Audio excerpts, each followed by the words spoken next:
Weekend with Etela Rajender ఆదివారం రాత్రి 7 గంటలకు.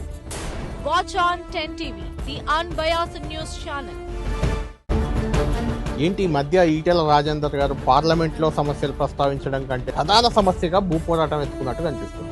ఒక లేడీ నా కొడుకుకి క్యాన్సర్ వచ్చింది, నాకు ఇదే జీవనం, నీ కాలు మొక్తా అని చెప్పి వాళ్ళ కాలేజీలో పడితే కూడా బూటు కాలుతో తన్ని హైడ్రాన్ అడ్డం పెట్టి భూములు లాక్కునే ప్రయత్నం జరిగిందా? నువ్వు ఇస్తావా సస్తావా? పాలాభిషేకాలు కూడా చేస్తున్నారు కదా హైడ్రా. హిట్లర్ పెట్టినటువంటి హైడ్రా సంస్థ ఆదర్శవంతమైంది మీరు చెప్పిన తర్వాత మీరేమో విశ్వాసం కోల్పోయింది ముఖ్యమంత్రి మీద అని మీరు చెప్తున్నారు. ప్రధాని నరేంద్ర మోడీ లాంటి వాళ్ళేమో నాతో కలువు మేరేసో జోడో అని ఆయన పిలుస్తున్నారు. కేంద్ర ప్రభుత్వం పైసలు వస్తే తప్ప స్కీముల్లో గుర్తుపెట్టుకో.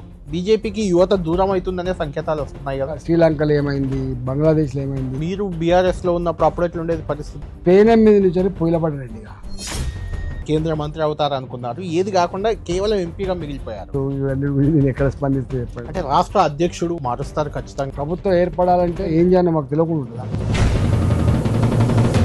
వీకెండ్ విత్ ఈటెల రాజేందర్ ఆదివారం రాత్రి 7 గంటలకు. Watch on 10 TV, the unbiased news channel.